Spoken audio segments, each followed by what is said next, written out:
الحمد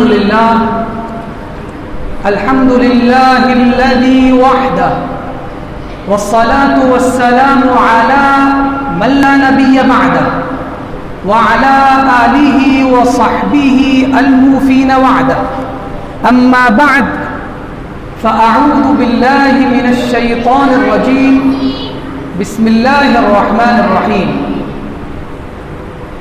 يا أيها الذين آمنوا من يرتد منكم عن دينه فسوف يأتي الله بقوم يحبهم ويحبونه أذلة على المؤمنين أعزة على الكافرين يجاهدون في سبيل الله لا يخافون لومة لائم ذلك فضل الله يؤتيه من يشاء والله واسع عليم صدق الله مولانا العظيم وصدق رسوله النبي الأمين الحنين الكريم. آئیے کچھ عرض و معروف سے پیش کر بارگاہ بےکس پناہ میں درود پاک کا نذرانہ پیش کریں اور پڑھیں بآواز بلند اللہم صلی علی سیدنا و مولانا محمد وعلی آل سیدنا و مولانا محمد بارک وسلم صلاة و سلاما علیک یا رسول اللہ صلی اللہ تعالی علیہ وسلم. میں نے ابھی جو آیت کریمہ کی تلاوت کی ہے، اللہ تبارک و تعالی ارشاد فرماتا ہے اے ایمان والو من یرتد منکم، جو تم میں سے مرتد ہو گیا، یعنی ایمان لانے کے بعد ایمان سے بری ہو گیا، مرتد ہو گیا، کافر ہو گیا، عن دین، اپنے دین سے، یعنی اپنے دین کو چھوڑ دیا ایمان لانے کے بعد، فسوف یأتی اللہ بقوم، تو سن لو اللہ تبارک و تعالیٰ عنقریب ایک ایسی قوم کو لائے گا یحبونہ، یحبہم، جس قوم سے اللہ محبت فرمائے گا، وہ یحبونہ، اور وہ لوگ اللہ سے محبت کرنے والے ہیں. آگے فرمایا اذلۃ علی المؤمنین، یہ لوگ ایمان والوں کے لیے نرم گوشہ رکھتے ہوں گے، وہ اعزۃ علی الکافرین، اور کافروں کے لیے بہت ہی سخت ہوں گے. یجاہدون فی سبیل اللہ، یہ اللہ کی راہ میں جہاد کریں گے. ولا یخافون لومۃ لائم،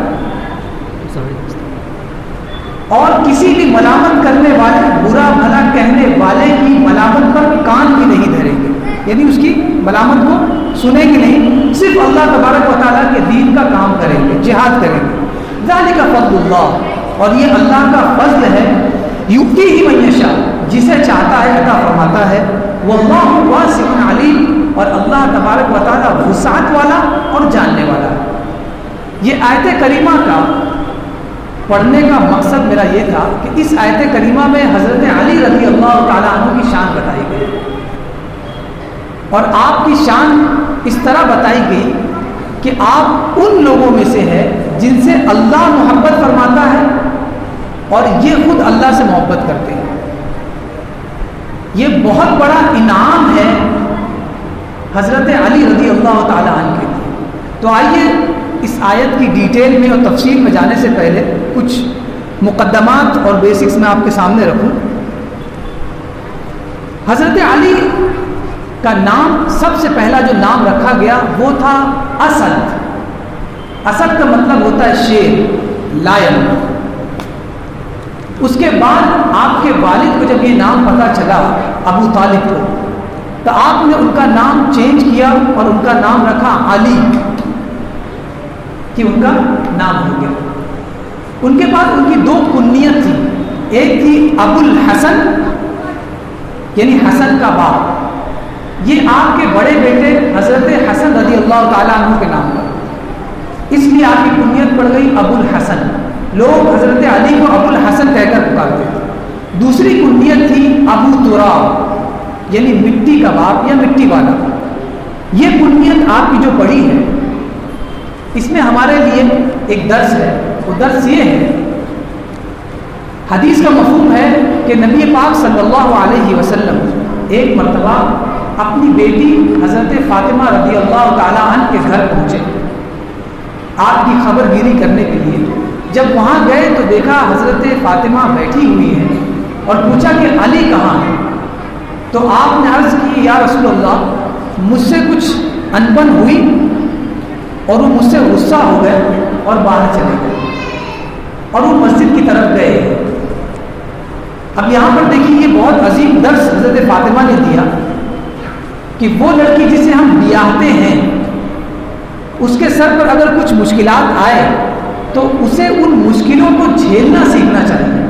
یہ نہیں کہ چھوٹی سی باتوں کو اپنے والدین کو بتائے اور ان کو پریشان کر دے۔ مشکلیں آئے گی اس لیے کہ ہم رہنے والے ہیں دنیا کے۔ اگر آپ دنیا میں ہیں تو یہاں خوشی بھی ہے اور غم اور ہم بھی ہیں۔ اگر آپ کو صرف خوشی چاہیے تو اس کا پتہ ہے جنت، اور آپ کو صرف غم چاہیے تو اس کا ایڈریس ہے جہنم، اور ان دونوں کا جو ملاپ ہوتا ہے اسے کہتے ہیں دنیا۔ تو جب غم آئے تو سمجھ جائیں کہ اس کے بعد خوشی آنے والی ہے، اور جب خوشی آئے تو سمجھ جائے کہ کچھ دنوں کی خوشی ہے، اس کے بعد غم آنے والا ہے۔ یہ غم اور خوشی کا کانسیپٹ اللہ تبارک و تعالیٰ نے اسی لیے رکھا ہے تاکہ بندہ کبھی بھی میری بارگاہ سے دور نہ ہو سکے۔ صرف خوشی رہتی تو کبھی یاد نہیں کرتا، اور صرف غم ہوتا تو وہ یہ سوچتا کہ میرا رب ہے کس کام کے لیے کہ صرف غم ہی میرے حصے میں آئے۔ بہرحال حضرت فاطمہ نے کوئی شکایت نہیں کی، فرمایا وہ غصہ ہو کر چلے گئے۔ اب مجھ سے تو غصہ ہو گئے، آپ ہی منا رہے ہیں۔ اب آپ سوچیں کہ وہ سسر ہیں نبی پاک صلی اللہ علیہ وسلم حضرت علی کے، لیکن آپ حضرت علی کو ڈھونڈتے ہوئے مسجد پہنچتے ہیں تو حضرت علی مسجد کی زمین پر سوئے تھے، جو چادر اوپر والی ہوتی تھی وہ سرک گئی تھی، اور آپ جب سوئے تو مٹی آپ کے مونڈوں پر لگ گئی، پیٹھ پر لگ گئی۔ تو حضرت حضور صلی اللہ علیہ وسلم آپ کے پاس گئے اور مٹی کو جھاڑا اور فرمایا قم یا ابا تراب، اے ابو تراب یعنی اے مٹی والے کھڑے ہو جاؤ۔ تو اس دن سے آپ کا نام ابو تراب پڑ گیا، اور خود حضرت علی رضی اللہ تعالیٰ عنہ فرماتے ہیں کہ مجھے میری کنیت میں اور میرے نام میں سے سب سے زیادہ پیارا نام ابو تراب لگتا ہے۔ کیوں؟ اس لیے کہ حضرت حضور صلی اللہ علیہ وسلم نے مجھے اس کا نام دیا ابو تراب۔ یہ تھی نبی پاک صلی اللہ علیہ وسلم کی ذات سے آپ کی محبت۔ حضرت علی رضی اللہ تعالیٰ عنہ نے ایمان کب لایا؟ آپ کی ایمان لانے کی کیا عمر تھی؟ آپ حیرت کریں گے، ہم ہدایت لاتے ہیں 80 سال میں، ہمیں ہدایت و توفیق ملتی ہے 50 سال میں 60 سال میں، ہمیں مسجد میں جانا سمجھ میں آتا ہے 35 سال میں 40 سال میں، لیکن حضرت علی نے ایمان بھی لایا، ہدایت پہ بھی رہے اور دوسروں کے لیے مہدی کا کام کیا، اور صرف عمر تھی 10 سال۔ 10 سال میں آپ ایمان لائے اور دوسروں کے لیے آپ مشعل راہ بنے۔ 10 سال کی عمر میں آپ ایمان لائے۔ واقعہ کچھ اس طرح سے ہے کہ نبی پاک صلی اللہ علیہ وسلم کے والد گرامی حضرت عبداللہ کا جب انتقال ہوا، یہ ہسٹری بایوگرافی جاننا بہت ضروری ہے تاکہ ہم اپنی زندگی کو اپنے خاندان کو دیکھیں کہ جیسے حضور کی زندگی اور خاندان تھا، ایسے ہی ہم بھی اپنے خاندان کو بھی اسی نہج پر چلائیں گے۔ حضرت عبداللہ کا انتقال ہوا تو نبی پاک صلی اللہ علیہ وسلم بہت چھوٹے تھے، تو ابو طالب نے یعنی حضرت علی کے والد نے حضور صلی اللہ علیہ وسلم کو اپنی پرورش میں لے لیا، اور حضور اپنی کم عمری سے ابو طالب کے گھر میں رہے، یعنی حضرت علی کے گھر میں رہے۔ اس کے بعد حضرت ابو طالب عیال بہت زیادہ ہو گئے، کثیر العیال ہو گئے، بال بچوں کی کثرت ہو گئی، جس کی بنیاد پر ان پر لوڈ آ گیا، معاشی لوڈ آ گیا، خرچ کا لوڈ آ گیا۔ اس لیے حضرت علی نے اور حضرت عباس نے یہ سوچا کہ کیوں نہ ہم اپنے چچا کے اوپر سے کچھ بوجھ ہلکا کر لیں، تو ان دونوں نے یہ سوچا کہ ہم اپنے چچا کے بیٹوں میں سے یا بچوں میں سے ایک ایک بچہ اپنی پرورش میں لے لیں تاکہ کچھ لوڈ اور کچھ وزن ان پر سے کم ہو جائے۔ لہٰذا حضور صلی اللہ علیہ وسلم نے حضرت علی کو اپنی پرورش میں لے لیا، اور آپ اس وقت 10 سال میں تقریباً تھے، اور 10 سال کی ایج سے حضرت علی نبی پاک صلی اللہ علیہ وسلم کی پرورش میں تھے۔ اب آپ سوچیں، یعنی جو نبی پاک صلی اللہ علیہ وسلم کی سیرتیں بیان کرتے ہیں علماء کرام، ہم چاہتے ہیں کہ ان کی صحبت مل جائے تو اپنی زندگی خوشگوار ہو جائے. لیکن علی کی کیا قسمت ہے کہ جنہیں نبی پاک صلی اللہ علیہ وسلم سید الانبیاء اور رسول کی زندگی ملی اور ان کے ساتھ آپ پلے بڑھے, ان کی رہنمائی میں آپ پلے بڑھے. آپ حضرت علی کے گھر, حضرت علی حضور صلی اللہ علیہ وسلم کے گھر رہ رہے ہیں, پرورش پا رہے ہیں. ایک رات آپ نے دیکھا کہ حضرت خدیجہ رضی اللہ تعالی عنہا اور حضور صلی اللہ علیہ وسلم ایک کمرے میں نماز ادا کر رہے ہیں. یہ اس وقت کا ٹائم ہے جب حضرت خدیجہ نے صرف ایمان لایا تھا, ابھی حضور کا ساتھی کوئی نہیں تھا. پورے مکہ میں ایمان کے 2 ہی چراغ روشن ہوئے تھے, حضور صلی اللہ علیہ وسلم اور حضرت خدیجہ. اس کے علاوہ ابھی تک کوئی مشرف و اسلام نہیں ہوا تھا. حضرت علی نے جب یہ نماز کا معاملہ دیکھا تو نماز کے بعد پوچھا کہ اے میرے چچا کے بیٹے, میرے چچا کے بیٹے یعنی میرے بھائی چچا دار, یہ آپ لوگ کیا کر رہے تھے؟ تو حضرت علی, حضرت حضور صلی اللہ علیہ وسلم نے فرمایا کہ ہم نماز ادا کر رہے تھے اور اس رب کی نماز ادا کر رہے تھے جس نے ہمیں زندگی دی, جو پورے کائنات کا رب ہے, جس نے ہمیں تمہیں پالنے کا پورا صحرا دیا. وہ ہمارا رب ہے جس کی ہم اتباع کرتے ہیں, اس کی پیروی کر رہے ہیں, اس کی عبودیت کر رہے ہیں, عبادت کر رہے ہیں. حضرت علی سے حضور صلی اللہ علیہ وسلم نے فرمایا کہ ابھی ہم نے اسلام کے بارے میں لوگوں کو بتایا نہیں ہے, صرف ہم ہی لوگ ایمان والے ہیں. وقت آنے پر لوگوں کو بتایا جائے گا. میں تمہیں بھی دعوت دیتا ہوں, اگر اسلام میں آنا چاہو تو آ جاؤ, بہت ہی حسین مذہب ہے. حضرت علی نے کہا کہ میں اپنے والد ابو طالب سے پوچھ کر ہی آپ کو بتاؤں گا. رات گزری اور رات ہی رات میں اللہ تبارک و تعالیٰ نے حضرت علی کے سینے کو منور کر دیا. صبح ہوتے ہی حضرت علی حضور کی بارگاہ میں آئے اور عرض کی کہ میں ایمان لانا چاہتا ہوں.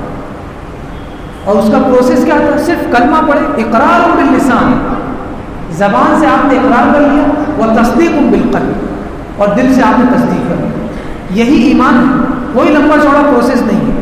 ادھر آدھار کارڈ بنانے جاؤ تو دوپہر ہو جاتی ہے, لیکن اسلام لانے کے لیے صرف زبان آپ نے ہلائی اور دل میں احساس کیا, آپ مومن ہو گئے. اور ایمان والوں کی شان آپ تو جانتے ہیں, تو شان اتنی بڑی ہے اور اس کا پروسیجر جو ہے اتنا چھوٹا ہے. تو پتہ یہ چلتا ہے کہ جس کا پروسیجر بہت چھوٹا ہو نا تو اس کے اندر کے جو قوانین ہیں وہ بہت لمبے چوڑے ہوں اور وہ بہت باریک ہوں. ایک مرتبہ آدھار کارڈ بننے کے بعد آپ کو آسانی ہوتی ہے کہ تکلیف ہوتی ہے؟ آسانی ہو جاتی ہے, اس کے بعد تو کوئی پروسیجر نہیں. لیکن ایمان تصدیق بالقلب اقرار باللسان کے بعد شروع ہوتا ہے, اور اس کے بعد نمازوں کی پابندی, عمر میں ایک مرتبہ حج کرنا, اور بہت سارے فرائض. بنی الاسلام علی خمس, اسلام کی 5 اہم بنیاد, اس پر عمل پیرا ہونا. یہ بہت آسان لگتا ہے, لیکن جب ہم اس پر عمل پیرا کرنے ہونے کی کوشش کرتے ہیں تب ہمیں احساس ہوتا ہے کہ اسلام پر عمل کرنا اس دور میں کتنا مشکل ہے. اپنے بچوں کو ان کا حصہ دینا کتنا مشکل ہے, اپنے والدین کا خیال رکھنا کتنا مشکل ہے. اسلام لانا اہم نہیں ہے, اسلام لانے کے بعد اس پر عمل پیرا ہونا یہ بہت اہم ہے. دوسروں کا خیال کرنا, پڑوس کا خیال کرنا, یہ بہت اہم چیزیں ہیں. اگر یہ چیز نہ ہو معاشرہ برباد ہو جاتا ہے. اور اسلام معاشرہ سکھاتا ہے, وے آف لائف کا نام دین ہے. دین اسلام کوئی اگر یہ سمجھتا ہے کہ صرف اور صرف عبادت کا نام ہے تو عبادت نہیں ہے. اب آپ سوچیں, کوئی یہ بتا سکتا ہے کہ کسی مذہب میں یہ بتایا گیا ہے کہ مونچھیں کتنی بڑی رکھنی چاہیے اور کتنی چھوٹی رکھنی چاہیے؟ کوئی مذہب ایسا ہوگا؟ آپ کسی کے سامنے اگر اسپیچ دیں اور یہ کہیں کہ کوئی مذہب ایسا ہے جس میں مونچھیں بڑی رکھنی چاہیے کہ چھوٹی, یا کیا سائز ہونی چاہیے, یہ بتائے, لوگ ہنسیں گے. یار اتنی باری کون مذہب بتایا؟ کوئی نہیں بتا سکتا. لیکن اسلام نے یہ بھی بتایا, قص الشوارب وعف اللحیہ, مونچھوں کو باریک کرو اور داڑھیوں کو بڑھاؤ. ناخن کاٹنے کا طریقہ, اٹھنے بیٹھنے کا طریقہ, پیشاب کرنے کا طریقہ, استنجا کرنے کا طریقہ, آپ کے پاس جو پراپرٹی ہے جب اس کو تقسیم کرنا چاہ رہے ہیں تو کتنا کس کو دیا جائے اس کا پورا طریقہ کوئی مذہب پرووائڈ کر ہی نہیں سکتا. اتنا اہم مذہب. یعنی اب آپ سوچیں بیٹھنا اٹھنا ناخن کاٹنا استنجا کرنا یہ دین ہے, یہ دین ہے. دین تو ہم سمجھتے ہیں عبادت ہے, نماز پڑھے اللہ اللہ کرے, لیکن یہ مذہب ہے جو آپ کو کہتا ہے عبادت کرو اور زندگی کے جو نشیب و فراز ہے اس کو ہم حل کریں گے. اس کے سارے قوانین ہمارے بھیجے ہوئے انبیاء سے آپ سیکھ لینا. وہ انبیاء اپنے علماء کو سکھائیں گے, وہ علماء اپنے نیچے والوں کو سکھائیں گے. یہ سسٹم ہے. اور حضرت علی نے ایمان لایا. اب ایمان لانے کے بعد اب ہوئی ہے لائف پریکٹیکل. اب یہاں سے کٹھنائیاں شروع, آزمائش شروع. اور سب سے اہم آزمائش جو آپ کی ہوئی تھی وہ تھی جب کفار مکہ نے مجبور کیا حضور کو اور ان کے ماننے والوں کو کہ آپ مکہ کو چھوڑ دیں, شہر بدر ہو جائے. اس وقت نبی پاک صلی اللہ علیہ وسلم نے فرمایا اے علی, میں اور ابو بکر ہم دونوں مدینہ کے لیے روانہ ہو رہے ہیں ہجرت کی غرض سے, اور آپ کو یہ کام دیا جا رہا ہے کہ میں کچھ امانتیں اپنے پاس رکھتا ہوں اہل مکہ کی. ان امانتوں کو تم رات میں سب کے حوالے کر دینا جن کی امانتیں ہیں, اور صبح ہوتے ہی مدینہ آ جانا. یہ ہجرت کا واقعہ ہے. اب اس واقعے میں نقطہ کیا ہے؟ اہم تو یہ ہے, واقعہ تو سب کو پتا ہوگا اور اچھی بات ہے, لیکن نقطہ جاننا ضروری ہے تاکہ ہم اپنی زندگی کو اسی پر ڈھال سکیں. نقطہ یہ ہے, آپ سوچیں کہ حضور جو علم بردار تھے اسلام کے, اس کے بعد حضرت ابو بکر صدیق جو علم بردار ثانی تھے اسلام کے, آپ دونوں ہجرت کر رہے ہیں. کس جگہ سے؟ اس جگہ سے جہاں پر دعوت و تبلیغ کرنی تھی, اور مدینہ جا رہے ہیں. تو آپ سوچئے مکہ میں کوئی بھی مسلمان بچا ہوگا؟ اکثریت انہی کی ہوگی جو اسلام کو نہیں مانتے ہوں گے یا اسلام کے مخالف ہوں گے. تو اب ظاہر سی بات ہے علی کو جو امانت دی گئی تھی وہ امانت کس کی ہوگی؟ وہ امانت کس کی ہوگی؟ غیر مسلموں کی ہوگی. اگر مسلمانوں کی ہوتی تو علی کو یہ حکم ہوتا کہ تم بھی مدینہ چلو, سارے مسلمان وہیں تو آ رہے ہیں, وہیں دے دیں گے سب کی امانت. پتہ یہ چلا کہ امانت وہ کفار کی تھی, وہ غیروں کی امانت تھی. اور حضور نے فرمایا ہم ان سے جنگ کرنے والے ہیں اور وہ ہمارے در پہ ہمارے بچوں کو نقصان پہنچایا, ہماری پراپرٹی کو نقصان پہنچایا, حتیٰ کہ ہمیں اپنے گھر سے باہر کر دیا, لیکن جس کی جو امانت ہے وہ دے کر آتا. یہ اسلام کا درس حضور نے دیا کہ کتنا بھی آپ کے ساتھ کوئی دشمن ہو جائے, کوئی بھی آپ کا کوئی کتنا بھی جانی دشمن ہو جائے, لیکن کوئی امانت اگر آپ کے اوپر بنتی ہے تو ضرور اس امانت کو اس تک پہنچاؤ, کیونکہ یہ اسلام کا فرض ہے, یہ اسلام نے فرض کیا, یہ امانت ہے. اِنَّا عَرَضْنَا الْأَمَانَةَ عَلَى السَّمَاوَاتِ وَالْأَرْضِ فَأَبَيْنَ أَن يَحْمِلْنَهَا. اللہ فرماتا ہے کہ ہم نے اس امانت کو پہاڑوں پر, زمین اور آسمان پر نازل کیا, اس کے سامنے رکھا کہ اٹھاؤ اس امانت کو. فَأَبَيْنَ أَن يَحْمِلْنَهَا. پہاڑ جو سب سے طاقتور ہے اس نے کہا میں نہیں اٹھا سکتا. زمین اور آسمان جس کے لیے ہم جگڑ رہے ہیں زمین کے لیے, اور آسمان جہاں تک ہم پہنچ ہی نہیں سکتے, جو پہنچ گیا وہی سپر پاور ہے. یہ دونوں اتنے بڑے ہیں, ان کے سامنے جب رکھا گیا تو انہوں نے کہا فَأَبَيْنَ أَن يَحْمِلْنَهَا. یا اللہ ہم نہیں اٹھا سکتے, ہم سے یہ بوجھ برداشت نہیں ہو سکتا, تیری امانت ہم کیسے ادا کر پائیں, یہ دین کی امانت بہت اہم ہے, ہم نہیں اٹھا سکتے. آگے آیت کریمہ میں اللہ فرماتا ہے وَحَمَلَهَا الْإِنسَانُ, اور اس امانت کو اٹھایا بھی تو کس نے؟ انسان نے اٹھا لیا. پہاڑوں نے چھوڑ دیا, زمین اور آسمان نے چھوڑ دیا. آیت کریمہ میں نے پڑھی ہے, اللہ تبارک و تعالیٰ فرماتا ہے, اور اٹھایا کس نے؟ انسان نے اٹھایا. تو وہ انسان ہم جیسے نہیں ہے, وہ حضرت علی جیسے, وہ حضور صلی اللہ علیہ وسلم جیسے انسان تھے کہ امانت میں کوئی دو رائے نہیں, امانت میں کوئی دو رائے نہیں. اگر امانت ہے تو اسے لوٹانا. ایسے بھی لوگ الحمدللہ آج ہمارے معاشرے میں ہیں, اور میں سمجھتا ہوں زیادہ تر مذہب اسلام میں ایسے لوگ پائے جاتے ہیں جو امانتوں کا خیال رکھتے ہیں, اپنے بچوں کے حصوں کا خیال رکھتے ہیں, اپنے گھر والوں کا خیال رکھتے ہیں. ورنہ تو آپ دوسرے مذاہب پہ جائیں, ایسی محفلیں نہیں لگتی کہ کوئی بتائے کہ بھائی زندگی گزارنے کا طریقہ کیا ہے. کسی مذہب میں بتائیے کہ کوئی ایسی محفلیں لگتی ہو, کوئی مذہب نہیں ملے گا. یعنی اگر اس کو گہرائی سے دیکھا جائے، کیونکہ ہم اسی میں پلے ہیں، اسی میں پیدا ہوئے، اسی میں پلے بڑے ہیں، تو ہمیں اس کی کوالٹی سمجھ میں نہیں آ رہی۔ ایک آدمی محل میں پلا بڑا رہے گا تو اس کو محل کی کوالٹی اور اس کی اہمیت کیا سمجھ میں آئے گی؟ وہی اگر کسی روڈ پر رہنے والے کو محل میں لائیے تو اتنی غور سے دیکھے گا، کوئی پلر توڑی ہے، اتنی غور سے دیکھے گا، اس کو شوق ہوگا کہ یار یہ بہت اچھا ہے۔ اسی لیے ضرورت ہے کہ ہم دوبارہ اپنے ایمان کی تجدید کریں، دوبارہ ہم اپنے ایمان کی تجدید کریں اور دوبارہ ہم سمجھیں کہ اصل میں ایمان تھا کیا، ایک امانت تھی جسے ہم بھلا بیٹھے۔ لے تو لیا بوجھ، لیکن ادا کہاں کر رہے، کہاں ادا کر رہے؟ اسی لیے اللہ نے فرمایا انہ کان ظلوما جہولا، اور یہ انسان بہت ظلم کرنے والا اور بہت بڑا جاہل ہے، اسے پتہ ہی نہیں تھا کہ کتنی بڑی امانت اٹھا رہا ہے، بس لے لیا۔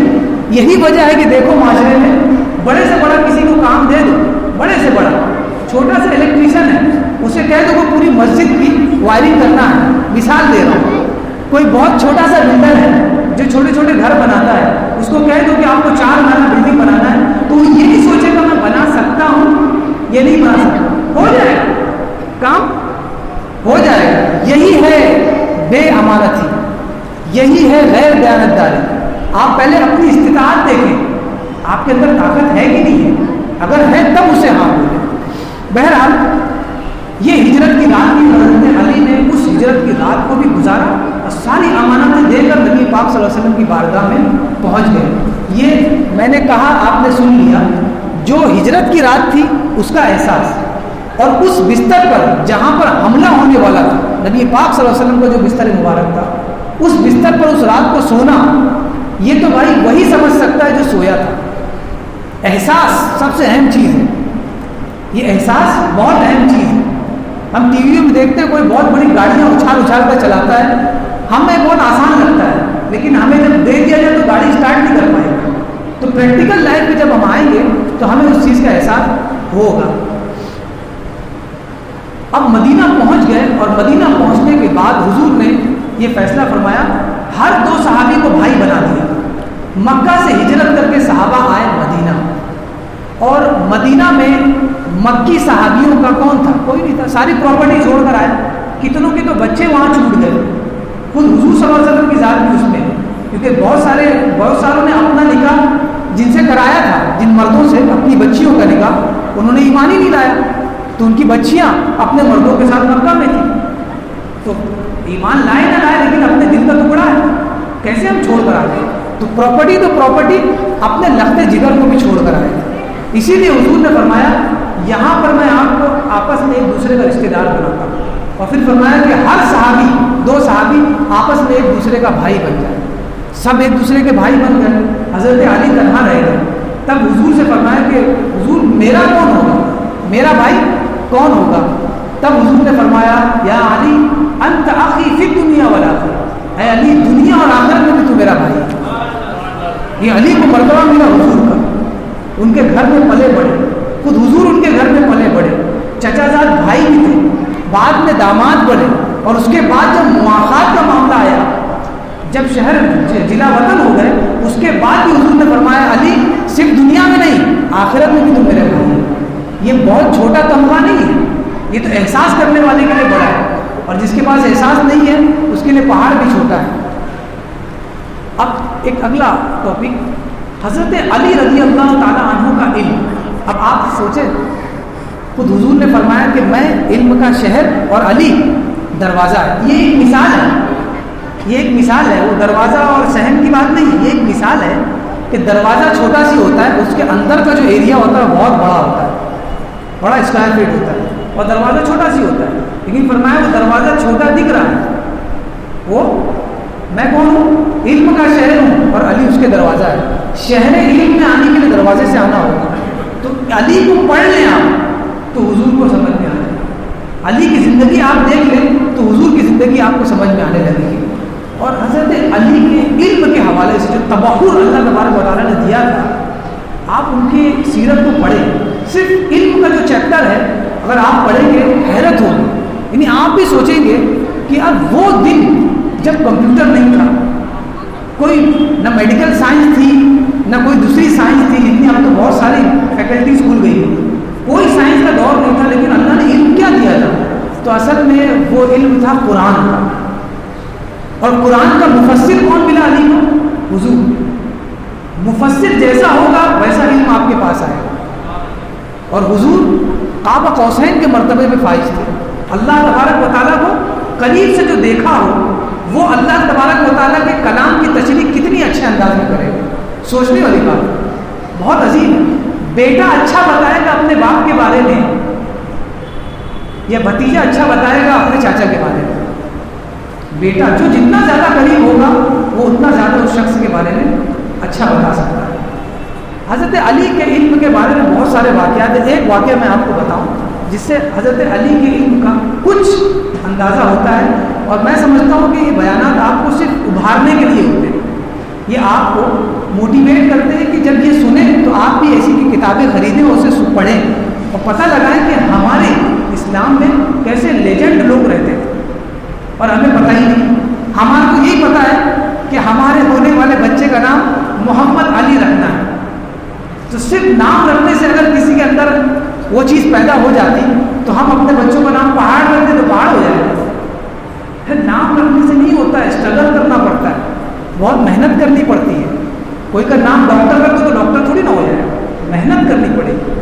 اور یہ حضرت علی کی محنت تھی. حضور کی بارگاہ میں رہے علم سیکھا. حضرت علی سے کسی نے پوچھا یا علی ما اشد جنود اللہ فی الارض، زمین میں اللہ کے طاقتور ترین لشکر میں سے کون سا لشکر ہے؟ یعنی زمین میں اللہ کے بہت سارے لشکر ہیں جن کے ذریعے اللہ تعالیٰ کسی کی مدد فرماتا ہے، کسی کو فتح نصیب فرماتا ہے. تو یہ جو لشکر ہے اللہ تبارک و تعالیٰ کا، یہ سب سے عظیم اور طاقتور لشکر کون سا ہے؟ پہاڑ ہے، زمین ہے، پانی ہے، آگ ہے، لوہا ہے، کون سا ہے؟ آپ سوال سوچ رہے ہیں. کوئی ایسے سوال کر دے تو آپ کیا سوچو گے؟ آپ کو میں اسٹڈی کروں گا، 2-3 دن بعد بتاؤں گا، 4 دن بعد بتاؤں گا. ظاہر سی بات ہے، یہ تو پوچھنے والی بات ہے نا. لیکن حضرت علی کے بارے میں آپ جب بایوگرافی پڑھیں گے تو آپ کو پتہ چلے گا کوئی بھی مسئلہ جب حضرت علی سے پوچھا جاتا نا تو آپ ایسے جواب دیتے تھے جیسے کہ پوری یہ مسئلہ آلریڈی پہلے سے 2-3 لوگوں کو بتا چکے ہیں. اتنی روانی ہوتی تھی جواب میں. آپ نے فوراً اپنے ہاتھ کے اشاروں سے فرمایا 10. اللہ کے طاقتور ترین لشکر 10 ہے. اور پھر اس کی ہسٹری بتائی کہ یہ 10 میں بھی سب کے سب طاقتور نہیں ہے، بلکہ ہر ایک دوسرے سے طاقتور ہے. اور سب سے آخری والا جو ہے وہ سب سے زیادہ طاقتور ہے. یہ اللہ کے لشکر ہے، جنود. پھر فرمایا سب سے طاقتور اللہ کا لشکر جو ہے، لشکر میں سے وہ ایک لشکر ہے پہاڑ. اللہ تبارک و تعالیٰ نے پہاڑ کو کیوں پیدا کیا ہے؟ تاکہ زمین اپنی جگہ ٹھہری رہے. اگر زمین مل جائے تو کون بچے گا؟ تو زمین اتنی بڑی ہے اور اس کو رکانے کے لیے پہاڑ اللہ نے الجبال الراسیات، بلند اور فلک بوز پہاڑ اللہ نے پیدا کیا. تو اللہ علی نے فرمایا کہ پہاڑ سب سے زیادہ طاقتور ہے. اور پھر فرمایا لیکن اس پہاڑ کو لوہا کاٹ دیتا ہے. بڑے بڑے JCB آتے ہیں پہاڑوں کو کاٹ دیتے ہیں نا. JCB کیا لگا ہوتا ہے؟ لوہا رہتا ہے. تو لوہے سے پہاڑ ہم کاٹ رہے ہیں، ہتھوڑی سے پتھر کو ہم توڑ دیتے ہیں. پھر فرمایا کہ لوہا جو ہے وہ پہاڑ کو کاٹ دیتا ہے. اس لیے اللہ کا سب سے طاقتور ترین لشکر لوہا ہے. سب سے طاقتور کیا ہے؟ لوہا ہے. اس کے بعد فرمایا کہ لوہے کو آنکھ پگھلا دیتی ہے. کتنا بھی بڑا لوہا ہو لیکن آنکھ میں ڈالا جائے لوہا میلٹ ہو جائے. فرمایا اسی لیے آنکھ سب سے طاقتور ہے. پھر فرمایا کہ یہ آنکھ کتنی بھی خطرناک ہو جائے لیکن اگر اس پر پانی کا چھڑکاؤ کرتے ہیں تو آنکھ بجھ جاتی ہے. لہٰذا سب سے طاقتور کون سی چیز ہے؟ پانی، کیونکہ وہ آنکھ کو بجھا دیتی ہے. پھر فرمایا کہ یہ پانی جو ہے، پانی، اس پانی کو اپنے اندر لوڈ کر کے گھومتا ہے، وہ ہے بادل. بادل پانی کو اپنے اندر لوڈ کر کے گھومتا رہتا ہے. جہاں برسانا ہوتا ہے اللہ کا حکم ہوتا ہے وہاں برساتا ہے. تو بادل جس پانی کو اٹھا لے تو بادل طاقتور ہو گیا. لہٰذا علی نے فرمایا کہ طاقتور ترین کون ہے؟ بادل. پھر فرمایا کہ بادل کو ہوائیں جو ہوتی ہیں، ہوائیں وہ بادلوں کو چیر دیتی ہیں اور بادلوں کا پانی نکل جائے. ہوائیں تو ہوتی ہیں، جب برسات ہوتی ہے تو ہوائیں نہیں چلتی، جب ہوائیں چلتی ہیں تو برسات رک جاتی ہے، کیونکہ وہ بادلوں کو آگے بھیج دیتی ہے۔ یعنی ہوائیں ایسی ہے جو بادلوں کو پھاڑ دیتی ہے، لہٰذا ہوا بادل سے طاقتور۔ اس کے بعد فرمایا کہ یہ ہوائیں جو ہے جب چلتی ہیں، ٹھنڈی ہوائیں، گرمی ہوائیں، جب گرم ہوائیں چلتی ہے تو یہ نقصان پہنچاتی ہے، لیکن انسان ان ہواؤں کو اپنے ہاتھ سے روک لیتا ہے یا کپڑا اپنے اوپر پہن لیتا ہے، جس کی وجہ سے ہوائیں اس کو لگتی نہیں اور پھر وہ اپنی ضرورت کو پوری کرتا ہے۔ آپ انٹارکٹیکا چلے جائیں، امریکہ چلے جائیں، کینیڈا چلے جائیں، رشیا چلے جائیں، ٹھنڈک کا تو حساب ہی کچھ نہیں ہے۔ 24/7 آپ کو صرف اور صرف ٹھنڈک ملے گی ہمیشہ۔ یعنی ہم جیسے کہ گھروں میں کھودنے کے لیے ہتھیار رکھتے ہیں کہ کبھی کوئی پودا لگانا ہو تو کھودنا ہو، وہاں پر لوگ وائپر رکھتے ہیں کہ صبح اٹھنے کے بعد گاڑیوں کو صاف کرنا ہے۔ اس قدر برف باری ہوتی ہے، اس قدر برف باری ہوتی ہے۔ تو فرمایا کہ پانی جو ہے، پانی اس سے یہ طاقتور ہے آنکھ سے، اور اس کے بعد اس سے طاقتور ہے بادل، اور بادل سے طاقتور ہوا، اور پھر ہوا سے طاقتور انسان ہے کہ کتنی بھی ٹھنڈی ہو انسان بستا ہوا نظر آئے گا۔ کوئی یہ سوچے یار انٹارکٹیکا نہیں جائیں گے ہم تو بہت زیادہ ٹھنڈی ہے، لیکن آپ ان سے پوچھو کوئی انسان رہتا ہے؟ ہاں رہتا ہے، تو پھر ہمیں جانے میں کیا، وہ بھی انسان ہے نہیں انسان۔ تو دنیا کے کئی ایسے موسم ہیں جو انسان کو ہلاک کر سکتے ہیں، لیکن انسان وہاں پایا جاتا ہے۔ تو پتہ چلا ہواؤں کو قبضے میں کرنے والا انسان ہے، لہٰذا انسان سب سے زیادہ طاقتور۔ اور پھر فرمایا یہی انسان جب کسی چیز کا نشہ کر لیتا ہے تو نشہ اس پر غالب آ جاتا ہے اور انسان مغلوب ہو جاتا ہے، پھر انسان کا دماغ اس کے ہاتھ میں نہیں رہتا۔ تو پتہ چلا کہ نشہ جو ہے وہ سب سے طاقتور ہے۔ اور اس کے بعد فرمایا کہ جب نشہ کرنے کے بعد انسان کو نیند آتی ہے تو نشہ بھی کافور ہو جاتا ہے اور انسان سو جاتا ہے۔ اس کا مطلب پتہ چلا کہ سب سے طاقتور چیز نیند ہے۔ اس کے بعد حضرت علی نے فرمایا اور نیند سے طاقتور اور سب سے آخری چیز جو طاقت میں سب سے طاقتور ترین چیز ہے، غور فرمائے اس پر، اور یہ اللہ کا سب سے طاقتور ترین لشکر ہے۔ آپ نے فرمایا نیند سب سے طاقتور ہے، لیکن نیند سے زیادہ طاقتور ہے غم۔ غم جب غم غائب ہوتا ہے تو نیند اڑ جاتی ہے، جس رات کو سونا چاہیے انسان جاگتا ہے۔ حضرت علی نے فوراً اسی وقت 10 لشکر اللہ کے بتا دیا اور فرمایا انہی 10 لشکر سے اللہ تبارک و تعالیٰ اپنے بندوں کی مدد کرتا ہے، اور کوئی راہ راست سے بھٹک گیا ہو تو اس کو سیدھی راہ پہ لے کر بھی آتا ہے۔ تو جب غم آ جائے تو سمجھ جانا کہ یہ اللہ کے حکم سے اس کا لشکر آیا ہے۔ اب یہ یا تو ہمیں سیدھا کرنے آیا ہے یا ہم نے کسی کا الٹا کیا ہے، اسی لیے ہمیں سدھارنے آیا ہے۔ اب اور ایک پوائنٹ ان کا، غربت، میں ایک دم آخری میں آ رہا ہوں۔ غربت، اور ابھی 5 دن بچے ہیں، انشاءاللہ کنٹینیو کرتے رہیں گے اگر آپ لوگوں نے ساتھ دیا، ورنہ پتہ چلا کہ آج کوئی اور بھیڑ تھی، کل کوئی اور ہے، تو پھر شروع سے بسم اللہ کرنا پڑے گا۔ غربت، حضرت علی، میں آپ کو بتاؤں ہم لوگوں میں ہر ایک اسی دوڑ میں لگا ہے کون سب سے زیادہ مالدار بنے گا۔ دنیا میں سب سے غریب کون ہے کسی کو پتا ہے؟ آپ کو واٹس ایپ، فیس بک، انسٹاگرام، اس پہ کوئی پوسٹ ایسی نہیں ملے گی جس میں بتایا جائے کہ آج 2021 کو یہ فائنل کیا گیا ہے کہ سب سے غریب لوگوں میں 5 لوگ منتخب کیے گئے ہیں، ان میں پہلا یہ ہے۔ سنیں کبھی یہ خبر؟ کبھی اناؤنسمنٹ سنا آپ نے؟ کبھی نہیں سنا، کیونکہ لوگ سمجھتے ہیں غریبی تو کمال ہے، غریب ہونا، غریب ہونا کوئی کمال کی بات تھوڑی نا، یہ تو مجبوری ہے، انسان غریب رہتا ہے۔ لیکن حضرت علی نے اور آپ کے پالنے والے نے، آپ کی تربیت کرنے والے حضور نے فرمایا غریبی ہی اہم ہے، غریبی میں رہ کے جیت دکھاؤ۔ میں اور میرا پورا خاندان صرف آج نہیں، رہتی دنیا تک غریب رہے گا، یہ حضور نے دعا فرمائی۔ سب کا بہت بڑا سیٹ ہے، سیٹ بننا کمال نہیں ہے، غریب رہ کر آپ زندگی گزار سکو حلال کے ساتھ، یہ کمال ہے، یہ بہت بڑا کمال ہے۔ حضرت علی مشکیزہ کھینچتے تھے، میں یہ اس وقت کی بات نہیں کر رہا ہوں جب آپ چھوٹے تھے، آپ کی شادی ہو چکی ہے، جنگ پر بھی جاتے تھے، مال غنیمت ملتا تھا، وہی ان کی روزی ہوتی تھی۔ جنگ نہیں ہے تو پھر محنت کرو اور کھاؤ، یہی سسٹم تھا۔ آپ مشکیزہ پانی کی ڈول کھینچتے تھے کہ بھائی آپ کو کتنا 10 ڈول چاہیے، 10 ڈول کھینچ دیتا ہوں، جو معاوضہ ہوگا مجھ کو دے دو تو ہمارے بچے اور ہم روٹی کھائیں. ڈول کھینچ کھینچ کر آپ کے ہاتھ سوج گئے. گھر آئے تو حضرت فاطمہ آپ کی زوجہ محترمہ آپ کے ہاتھ بھی سوج گئے ہیں, اور فرمایا کہ چکی پیستے پیستے, چکی چلاتے چلاتے, آٹا پیستے پیستے ہمارے بھی ہاتھ میں سوجن آ گئی. سوجن آئی تو سوچو کتنا ٹائم لگے گا, جب سوجن ختم ہوگی اس کے بعد کھانا بنے گا.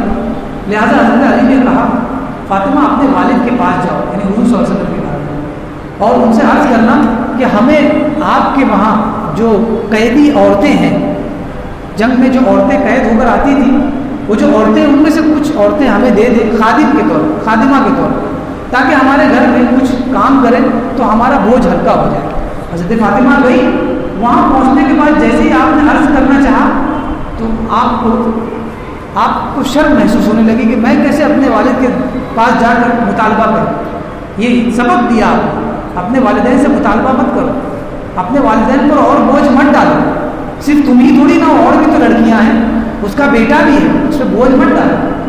آپ واپس آ گئے. حضرت علی نے کہا کیا بات ہے؟ کہا کہ میں گئی تھی لیکن ہمت نہیں ہے. پھر حضرت علی نے کہا چلیے میں بھی چلتا ہوں. حالات ہی کچھ ایسے تھے. حضور کی بارگاہ میں گئے اور فرمایا حضور یہ حالات ہیں, آپ دیکھ لیں. اسی لیے ہم چاہتے ہیں کہ جو سبایا ہیں, جو قید شدہ عورتیں آپ کے پاس ہیں, کچھ اگر ان میں خدمت کے لیے مل جائے تو فاطمہ کے لیے اور میرے لیے کچھ آسانی ہو جائے. حضور نے فرمایا میں یہ قیدی عورتیں آپ لوگوں کو نہیں دے سکتا. آگے بھی سنیے, یہ قیدی عورتیں میں آپ لوگوں کو نہیں دیکھ سکتا, بلکہ میرا ارادہ یہ ہے کہ ان عورتوں کو بیچوں گا اور ان میں جو پیسہ ملے گا اس پیسے سے اہل صفہ کئی دنوں سے بھوکے ان کو کھانا کھائیں. تو آپ سوچیں اہل صفہ ان کے اہل ہے کہ علی اور فاطمہ ان کے اہل ہیں. یہ نبی کا کردار تھا. حضور جانتے تھے کہ اللہ نے فرمایا جب تم اپنے بھائی کی مدد کرو گے تو میں تمہاری مدد کے لیے آ جاؤں. اللہ کا فرمان ہے تم میرے بھائی, تم اپنے کسی بندے کی مدد کر دو, کسی مسلمان کی, آپ کی مدد کے لیے میں ہوں. ہم کیا سمجھتے ہیں کہ اگر میری گاڑی پھنسی ہوئی ہے میں کہاں کسی کی مدد کروں. اگر آپ کی گاڑی پھنسی ہے تو سمجھ جائیے کہ کسی اور کی بھی پھنسی ہو, فوراً جا کے اس کو نکالیے, آٹومیٹکلی آپ کی گاڑی نکل جائے گی. یہ سسٹم بتایا اللہ تبارک و تعالیٰ. جب تک بندہ مومن اپنے مومن بھائی کی مدد میں ہوتا ہے اللہ اس کی مدد ہوتا ہے. جب تک وائل پورا ٹائم بتا دیا, جب تک غربت کا یہ عالم, حضور نے فرمایا کہ اہل صفہ کو کھانا پلاؤں اور آپ دونوں گھر پہنچو میں بھی آتا ہوں. اور گھر جب پہنچے اور گھر پہنچنے کے بعد فرمایا اے اہل بیت میں ان خادمہ سے بڑا تحفہ آپ لوگوں کے لیے لایا ہوں اور وہ ہے اللہ کی تسبیح. سبحان اللہ, الحمدللہ, اللہ. یہ تسبیح تم پڑھو. اللہ تبارک و تعالیٰ کبھی بھی غربت سے قریب نہیں کرے گا, اور اگر غربت آ بھی گئی تو اس پر صبر دے دے. کمال یہ ہے لوگ بولتے ہیں اتنے دن سے نماز پڑھو ابھی تک کچھ آیا ہی نہیں ہے, کچھ نازل ہی نہیں ہو رہا ہے. میرے بھائی تم کس کے لیے پڑھو پہلے وہ سوچ لو. میں نے 2 رکعت نماز فجر کی نیت تھی, کس کے لیے؟ نیت پہ غور ہی نہیں ہے, بس آئے پڑھے اور رکعت باندھ لی. پر نیت تو مین ہے, اگر نیت نہیں کی تو نماز کہاں سے ہوگی؟ انما الاعمال بالنیات, اعمال یعنی کام کا دار و مدار نیت پر ہے. وانما لکل امرئ ما نوى, اور انسان کے لیے صرف وہی ہے جس کا وہ ارادہ کرتا ہے. آپ نے کسی چیز کو حاصل کرنے کا ارادہ کیا ہے تو وہ آپ کو حاصل ہو جائے گی. یہ اللہ حضور صلی اللہ علیہ وسلم نے بتایا ہے.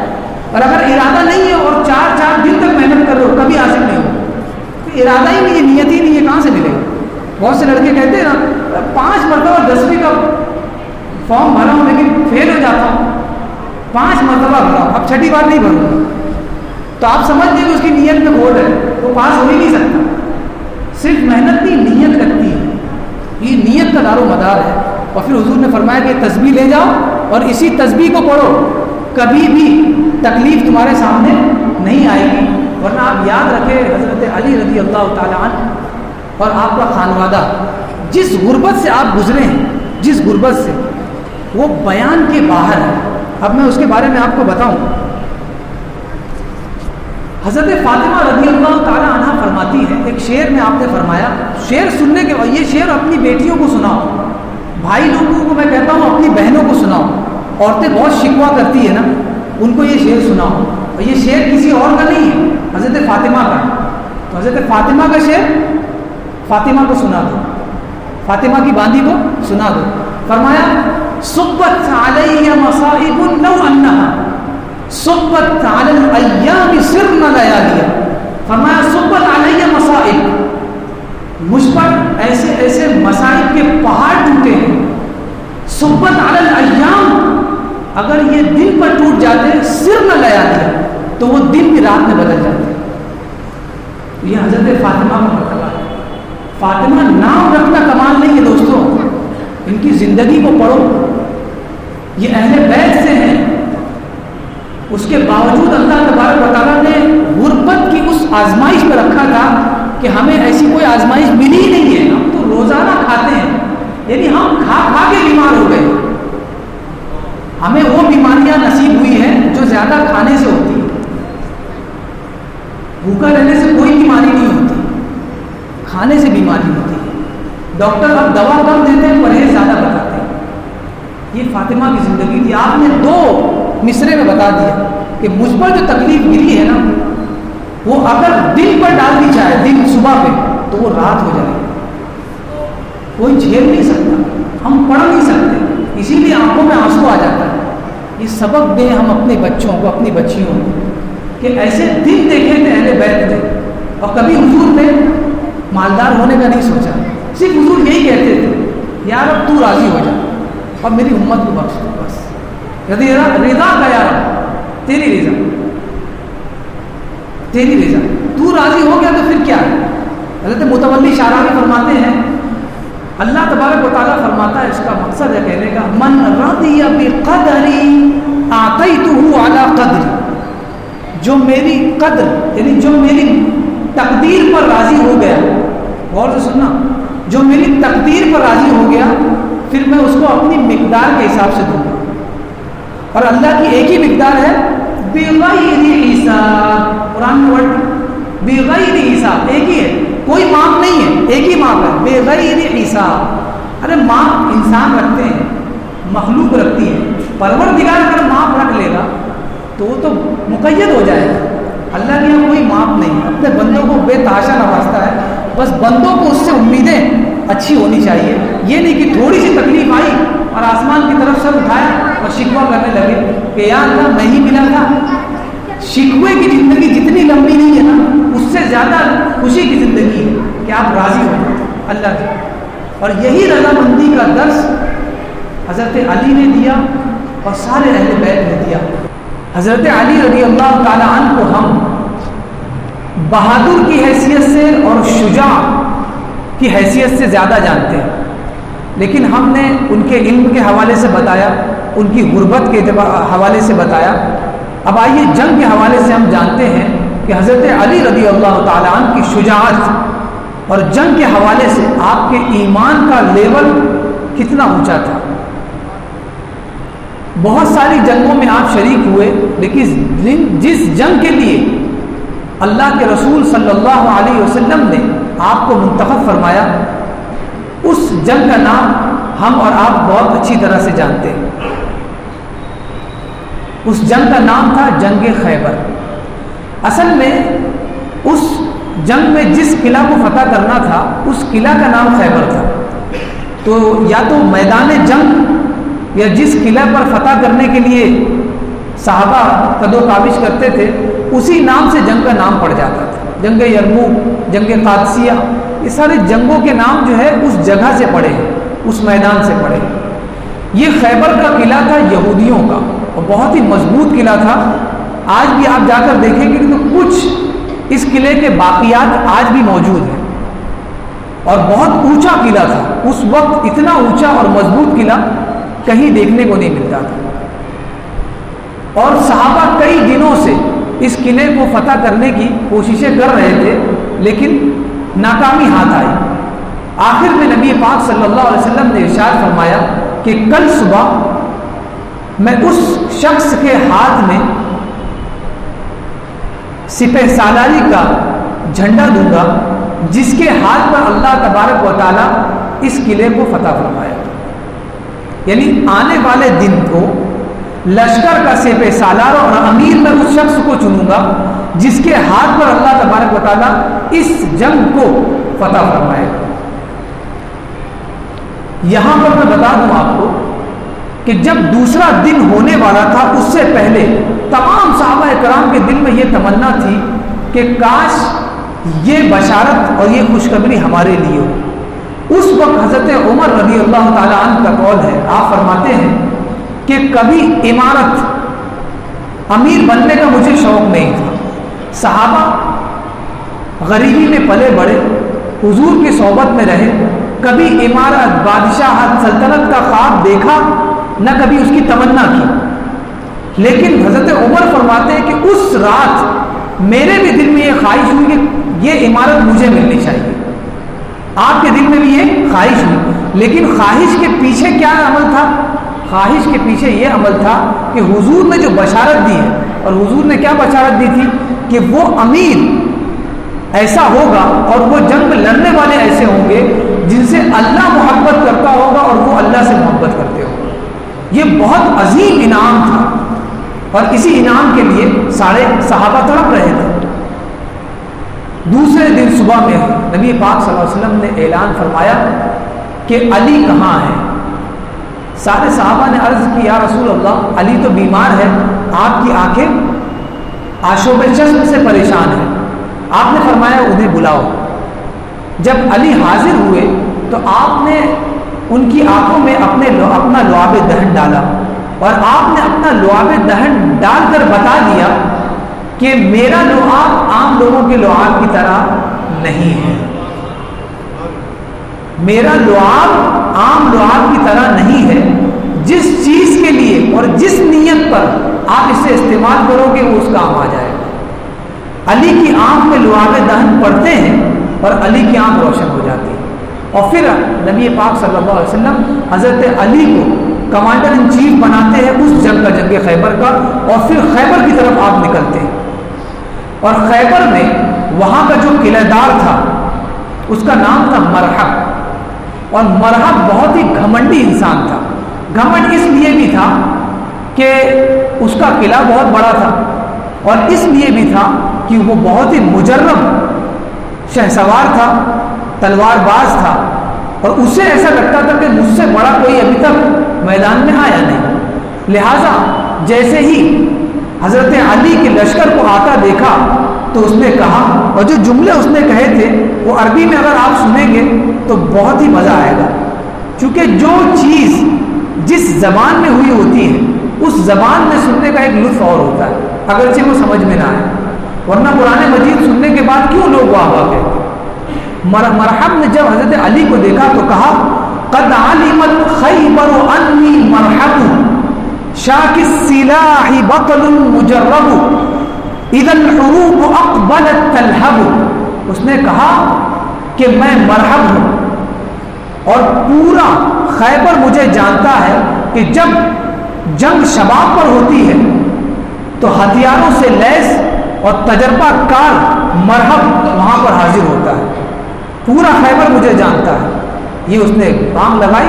اس کے بعد حضرت علی نے جو اس کا جواب دیا ہے, اور علی کی خطابت اور علی کی بلاغت اس کا بھی کوئی جواب نہیں. یعنی کسی میدان میں آپ جائیں, غربت میں آپ کو دیکھنا علی کا کوئی مقابل نہیں نظر آتا ہے, شہادت میں آپ کو دیکھنا ہے علی کا کوئی مقابل نظر نہیں آتا, خلافت میں آپ کو دیکھنا ہے علی کا کوئی مقابل نظر نہیں آتا. اسی طرح شعر و شاعری میں, ادبیات میں, عربک لٹریچر میں آپ کو کوئی ان کا ثانی نظر نہیں آئے گا. آپ نے جواب دیا انا الذی سمتنی امی حیدرا کلیث غابات کریہ المنظرا اوفیہم بالساع کیل السندرا. آپ نے فرمایا کہ میں ہوں علی جس کی ماں نے اس کا نام حیدر رکھا ہے. میں ہی وہ علی ہوں جس کی ماں نے اس کا نام حیدر رکھا ہے. اور یہ علی جنگلوں کے ان شیر کی طرح ہے جنہیں دیکھ کر لوگ ڈر جاتے ہیں. اور پھر فرمایا اوفیہم بالساع کیل السندرا, اور میں اپنے مد مقابل کو پتھر سے دیتا ہوں. یہ حضرت علی کا جواب تھا. اور پھر حضرت علی نے اس قلعہ کو فتح فرمایا اور قلعہ فتح ہو گیا. اس کے بعد جو دور آیا وہ خلافت کا دور تھا. ہر ایک شخصیت پر، ایک انسان پر ایک دور گزرتا ہے. کبھی وہ بیٹا ہوتا ہے، پھر وہ باپ ہوتا ہے، پھر وہ دادا ہوتا ہے، کبھی وہ نانا ہوتا ہے. یہ اس کا دور ہوتا ہے. اسی طرح ایک دور آیا خلافت کا، آپ خلیفہ بن گئے. اور خلیفہ بننے کے بعد، اور یہ خلافت کیسے ملی؟ حضرت عثمان غنی رضی اللہ تعالی عنہ کی شہادت ہوئی. آپ کی شہادت کے بعد دوسرے دن حضرت علی رضی اللہ تعالی عنہ کے ہاتھ پر آپ لوگوں نے، صحابہ نے بیعت فرمائی. لیکن دو صحابہ حضرت طلحہ اور حضرت زبیر نے آپ کے ہاتھوں پر بیعت نہیں کی. اس کی وجہ صرف یہ تھی کہ وہ چاہتے تھے کہ حضرت عثمان غنی کی جو شہادت ہوئی ہے، حضرت عثمان غنی کا جو قتل ہوا ہے، اس کے بارے میں پہلے فیصلہ ہو، ان کا قصاص لیا جائے. اور اسی لیے وہ حضرت عائشہ صدیقہ رضی اللہ تعالی عنہ کے ساتھ مل گئی. اور حضرت عائشہ صدیقہ رضی اللہ تعالی عنہ، حضرت زبیر اور طلحہ، ان کے ساتھ پھر ایک جنگ ہوئی جسے جنگ جمل کا نام دیا گیا. اور اسی جنگ میں یہاں پر ایک طرف حضرت علی ہے اور ایک طرف حضرت طلحہ، زبیر اور حضرت عائشہ صدیقہ رضی اللہ تعالیٰ عنہ. اور اس جنگ کا انجام یہ ہوا کہ حضرت طلحہ اور حضرت زبیر شہید ہو گئے. اور اس کے بعد حضرت علی رضی اللہ تعالیٰ عنہ کوفہ لوٹ آئے. اور جب آپ کوفہ لوٹے تو وہاں حضرت امیر معاویہ نے آپ پر خروج کیا، یعنی آپ کے ساتھ جنگ کی. اور اسی جنگ کا نام صفین ہے، جنگ صفین جسے تاریخ میں کہا گیا. تو آپ دیکھیں علی بارگاہ نبوت کے پروردہ ہے، طلحہ، زبیر، عائشہ، امیر معاویہ، یہ سارے کے سارے رضوان اللہ تعالی علیہم اجمعین حضور پاک صلی اللہ علیہ وسلم کی بارگاہ کے پروردہ ہے. یہ آپس میں کیوں جنگ کر رہے ہیں؟ یہ سوال ہے. یہ آپس میں جنگ کر رہے ہیں، ہزاروں کا قتل ہوا، ہزاروں لوگ اس میں کام میں آئے.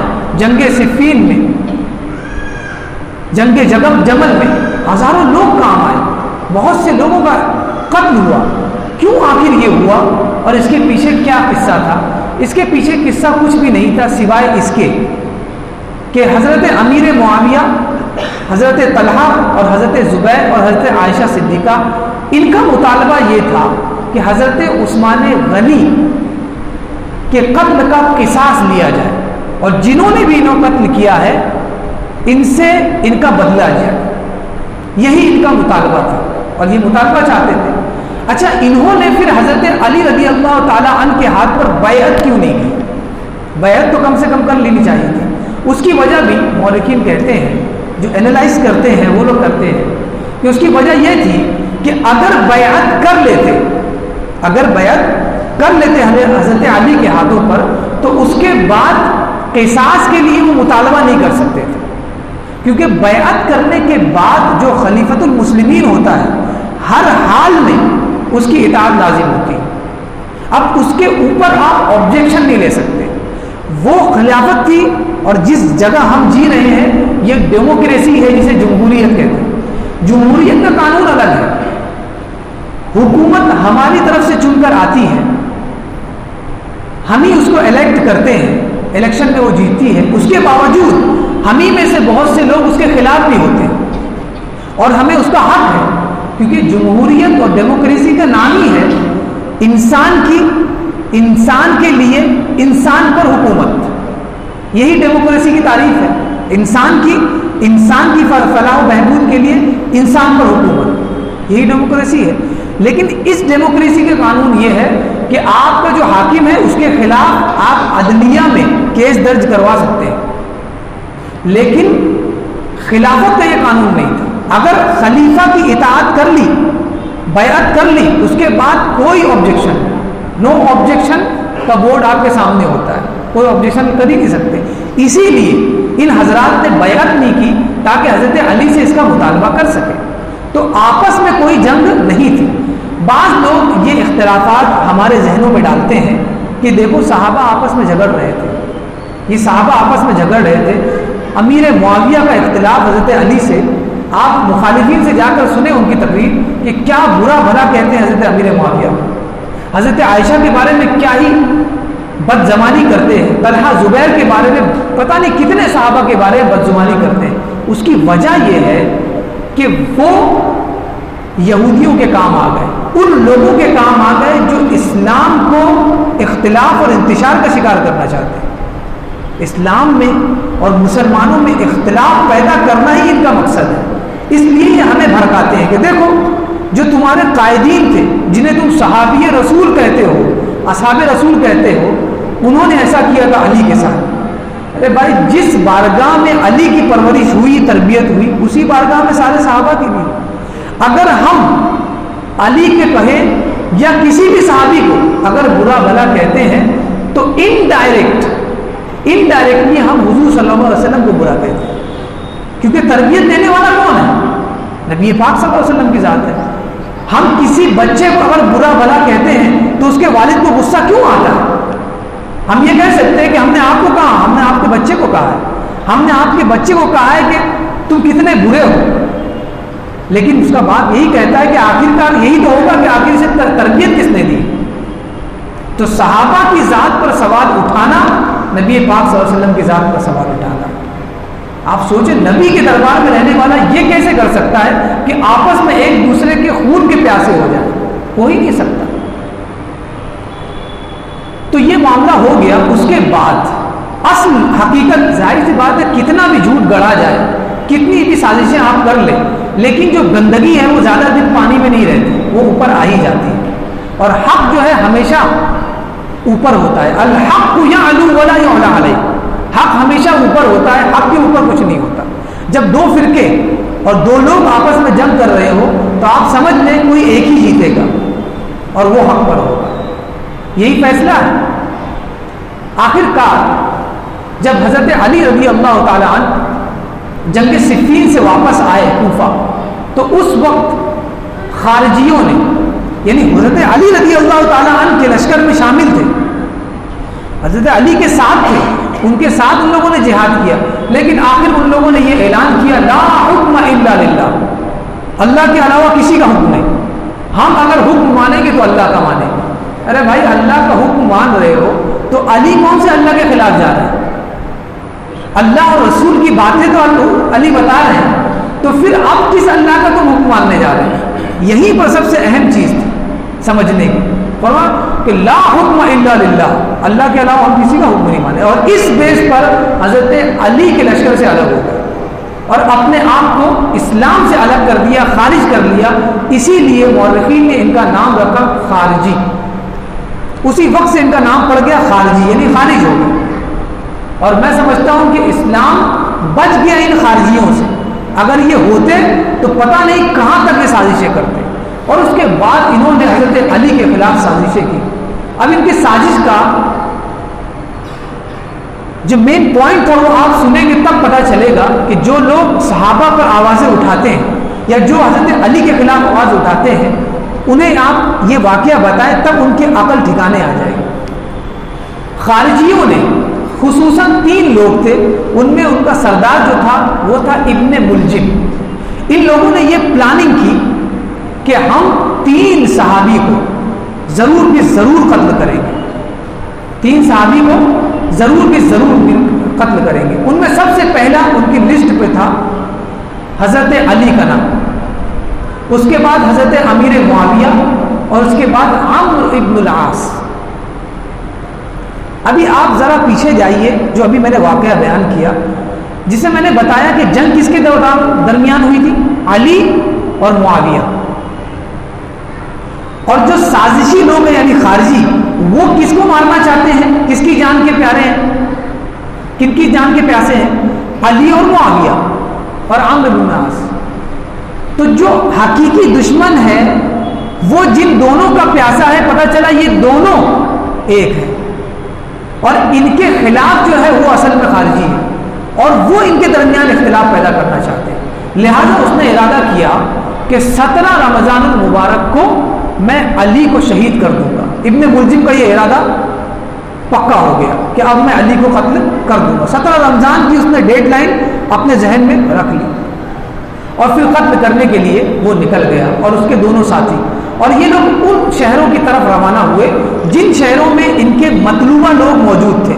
یعنی جہاں پر حضرت امیر معاویہ تھے، حضرت امیر معاویہ اس وقت شام میں تھے، دمشق میں، اور حضرت علی کوفہ میں تھے، تو یہ لوگ وہاں پر روانہ ہو گئے.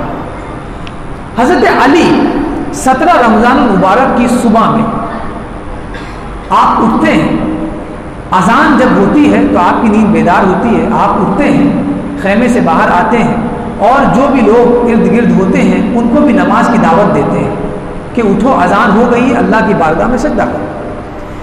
اسی دوران اچانک ابن ملجم آپ کے آنکھوں کے سامنے آ جاتا ہے. کیونکہ میں نے پہلے ہی بتایا کہ حضرت علی نے جب ان سازشیوں کے خلاف جنگ کی تھی تو یہ خارجی کچھ لوگ حضرت علی کے لشکر میں بھی شامل ہو گئے تھے، انہی کے لشکر سے نکلے تھے، ان میں شامل ہونے میں کیا حرج ہے. اور پہلے تو کوئی ایسے ڈریس نہیں ہوتا تھا کہ فلاں لشکر کا الگ ہے فلاں لشکر کا الگ ہے، وہاں تو کھانے کے وعدے تھے، تو ڈریس کہاں سے بنایا جائے، بس جنگ کر لیں، یہ بہت اہم بات تھی. بہرحال وہ وہاں سے نکلا اور حضرت علی کے بالکل سامنے آ گیا اور حضرت علی پر تلوار کا پورا وار کیا، اور سر کی طرف جب وار اس نے کیا تو حضرت علی کا سر کٹا، سر کی طرف تلوار چلی گئی اور کنپٹی تک آ گئی. اس خطرناک وار اس نے کیا تھا کہ سننے کے بعد ہماری طبیعت بھی جو ہے وہ ہل جاتی ہے. حیرت ہوتی ہے کہ کس قدر لوگ ان کی آنکھوں پر پٹیاں بندھی ہوئی. علی جس کا مرتبہ ہم تک پہنچ گیا تو ان تک کیسے نہیں پہنچا ہوگا. داماد رسول ہیں، ہم تک ہمارے ہر ایک انسان کو پتا ہے، تو اس وقت کے لوگوں کو کیسے نہیں پتا ہوگا. لیکن دولت، نشہ اور دنیا کی جو دولت ہے، جو اس کا نشہ ہے، اس کا کوئی علاج نہیں. یہ اچھوں کو اپنے راہ سے بھٹکا دیتا ہے.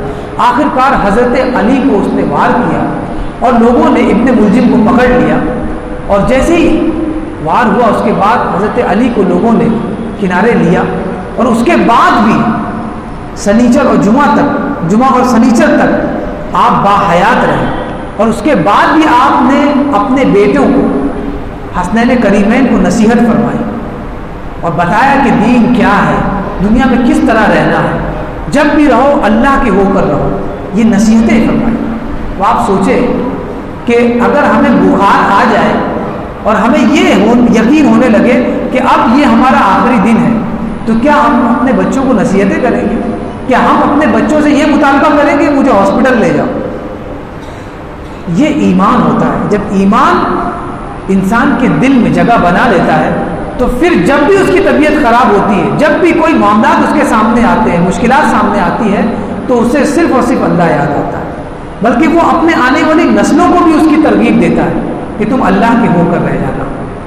تو اس طرح حضرت علی رضی اللہ تعالیٰ عنہ کا انتقال ہوتا ہے، آپ شہید ہو جاتے ہیں، اور آپ کا دور خلافت، یعنی آپ کی خلافت کی مدت تھی وہ تقریباً 4 سال 8 ماہ 9 دن تھی.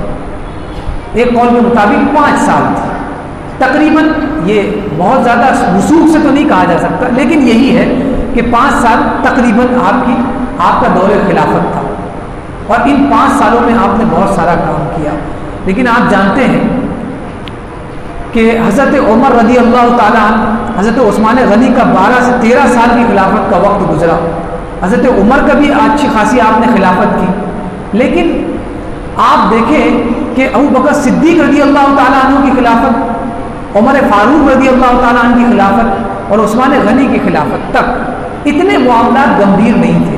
لیکن جیسے ہی حضرت علی کی خلافت آئی اور کچھ دور حضرت عثمان غنی کا، یہ خلافت کے ٹائم سازشیں شروع ہو گئی. اس کی وجہ یہ تھی کہ عمر کی خلافت کے بعد سے، یعنی حضرت عمر کی خلافت کے دوران ہی اسلام نے اپنی جڑیں بہت دور تک پھیلا دی تھی. یعنی خطہ عرب سے اور حدود عرب سے اسلام نکل کر ایران، یعنی جسے ہم فارس، جسے ہم آج ایران کہتے ہیں، اور اس کے بعد روم اور دنیا کے الگ الگ خطوں میں، افریقن کنٹریز میں اسلام کی جڑیں پھیلنے لگی تھی. اور ظاہر سی بات ہے جنگوں میں جب جنگیں ہوتی تھی تو غنیمت کے مال آتے تھے، تو صحابہ کے بھی حالات بھی ٹھیک ہونے لگے تھے. تو جب یہ خوشحالی جب آتی ہے نا تو خوشحالی کے بعد کاؤنٹر ریگولیشن شروع ہو جاتا ہے، یعنی خانہ جنگی. جب تک غریب ہوتے ہیں، 4 بچے ہیں تو کوئی مسئلہ نہیں ہوتا، غریب ہیں تو سب ایک دوسرے کا ساتھ دیتے ہیں. جہاں کہیں پراپرٹی بنی، والد بوڑھے ہوئے اور اگر 4 سے 5 پراپرٹی ہے تو آپ دیکھیں والد سے زیادہ ان کو پراپرٹی کا خیال ہوتا ہے. وہی 4 بھائی والد کے جب والد کم عمر یعنی 40 سے 50 سال کے تھے تب مل کر رہتے تھے کم عمری کے دنوں میں، لیکن جیسے ہی جوان ہوئے تو ان کا دماغ بھی جوان ہو گیا، اب انہیں پراپرٹی کی سودنے لگی. بس یہی حال امت مسلمہ میں بھی ہوا کہ جب خوشحالی کے دن آئے تو لوگوں کی نظر لگنے لگی اور لوگوں نے چاہا کہ کیوں نہ ہم بھی امیر بن جائیں، کیوں نہ ہم بھی اس کی سلطنت پر قائم ہو جائے. لیکن یہ سلطنت تو تھی ہی نہیں، یہ تو اسلام کا بول بالا کرنے کے لیے صحابہ کو اللہ کے رسول صلی اللہ علیہ وسلم نے ٹریننگ دی تھی، تربیت دی تھی تاکہ یہ لوگوں تک اسلام کی باتوں کو پہنچائے. اب آئیے جو دوسرا پہلو ہے میں وہ آپ کے سامنے رکھوں. جس آیت کریمہ کی میں نے تلاوت کی ہے اس میں اللہ تبارک و تعالیٰ ارشاد فرماتا ہے کہ اے محبوب اپنے ماننے والوں سے کہہ دو کہ میں اس پر یعنی اس تبلیغ پر اور اس رسالت کو پہنچانے پر تم سے کوئی اجر نہیں مانگتا سوائے میرے قرابت کی محبت کے، یعنی میرے اہل و عیال سے محبت کرنا، میں اس کے علاوہ تم سے کوئی چیز نہیں مانگتا. یعنی حضور نے پوری زندگی جو ہماری اصلاح کے لیے دی تھی، اپنی قوم اور امت کی اصلاح کے لیے دی تھی، اس پر کوئی اجر نہیں مانگا سوائے اس کے کہ فرمایا کہ میری قرابت سے یعنی میرے اہل و عیال سے، میرے اہل بیت سے محبت کرنا. اب ایک سوال یہ ہے کہ اہل بیت رسول کون ہے؟ یہ بھی ایک علمی بحث ہے جسے ہمیں جاننا ضروری ہے. ہم دوسروں کا نسب نامہ جانتے ہیں اور اہل بیت کا نسب نامہ نہیں جانتے. اہل بیت کہتے کسے ہیں اس کا بھی تو علم ہمیں ہونا چاہیے. اہل بیت کے حوالے سے 2 اقوال ہیں. ایک قول یہ ہے کہ ازواج مطہرات یعنی نبی پاک صلی اللہ علیہ وسلم کی ازواج یعنی امہات المؤمنین یہ اہل بیت میں سے. دوسرا قول ہے کہ علی، فاطمہ، حسنین کریمین یعنی آپ دونوں کی اولاد یہ اہل بیت کرام میں سے. ان دونوں کے دلائل ہے. سب سے پہلی دلیل علی، فاطمہ اور حسنین کریمین پر کہ یہ اہل بیت میں سے ہیں، تو اس بارے میں حضور صلی اللہ علیہ وسلم کی کوئی حدیث دلیل کے طور پر پیش کی جائے. وہ حدیث یہ ہے، نبی پاک صلی اللہ علیہ وآلہ وسلم نے ارشاد فرمایا، حضرت سلمہ امہات المؤمنین میں سے ہے، آپ فرماتی اس حدیث کی روایت آپ فرماتی ہے ان النبی صلی اللہ علیہ وسلم جلل علی وحسنا وحسینا وفاطمہ کساء. حضور صلی اللہ علیہ وسلم یہ واقعہ ایک ہوا تھا نجران میں، نجران کے نصرانیوں سے کے حوالے سے یہ بات ہوئی تھی. مباہلہ کا ٹائم تھا، یعنی حضور نے فرمایا کہ تم اپنے بال بچوں کو لے آؤ، میں بھی اپنے بال بچوں کو لے آتا ہوں اور مباہلہ کریں گے. یہ اس وقت کی بات تھی، تب یہ واقعہ ہوا تھا جو حدیث میں درج ہو گیا. حضرت سلمہ نے اس کی روایت کی. تب حضور صلی اللہ علیہ وسلم نے علی کو بلایا، علی ادھر آؤ. فاطمہ کو بلایا، فاطمہ ادھر آؤ. حسن اور حسین کو بلایا، تم ادھر آؤ. اور اپنی چادر کو کھول لیا اور ان سب کو کہا کہ تم میری چادر میں آ جاؤ. اور جب یہ چادر میں آ گئے تب حضور صلی اللہ علیہ وسلم نے فرمایا اللہم اذہب عنہم الرجس، اور فرمایا کہ یہ میرے اہل بیت ہے، اور فرمایا کہ اے اللہ ان سے ہر قسم کی گندگی کو دور فرما دے. یہ دعا فرمائی. وَطَهِّرْهُمْ تَطْهِيرًا، اور انہیں پورے طور پر پاک فرما دے. ٹھیک ہے، اس حدیث سے کیا ثابت ہوا؟ اہل بیت کون ہے؟ علی، فاطمہ، حسن اور حسین. اب ازواج مطہرات اہل بیت میں سے ہیں، یہ کیسے پتا چلے گا؟ اس کے بارے میں جو حوالہ ہے، جو ریفرنس ہے، بہت ہی اوتھینٹک ہے. یعنی کیا اوتھینٹک ہے؟ کیونکہ وہ قرآن مجید سے. قرآن مجید میں اللہ تبارک و تعالیٰ ارشاد فرماتا ہے وَقَرْنَ فِي بُيُوتِكُنَّ وَلَا تَبَرَّجْنَ تَبَرُّجَ الْجَاهِلِيَّةِ الْأُولَى. امہات المؤمنین یعنی ہماری مائیں کون ہیں؟ نبی پاک صلی اللہ علیہ وسلم کی ازواج، حضور صلی اللہ علیہ وسلم کی بیویاں. اللہ تبارک و تعالیٰ فرماتا ہے وَقَرْنَ فِي بُيُوتِكُنَّ، اے محمد کی بیویوں، قرن فی بیوتکن، تم اپنے گھروں میں ٹھہری رہو، یعنی گھر سے باہر زیادہ نہ نکلو. ولا تبرجن تبرج الجاہلیۃ الاولی، اور پہلے کی جو جاہلیت تھی یعنی اسلام سے پہلے کا جو زمانہ تھا اسے جاہلیت کہتے ہیں. اس جاہلیت کے زمانے کی بے پردگی کی طرح بے پردگی مت کرو. یہ حکم ہوا کس سے؟ ازواج مطہرات سے.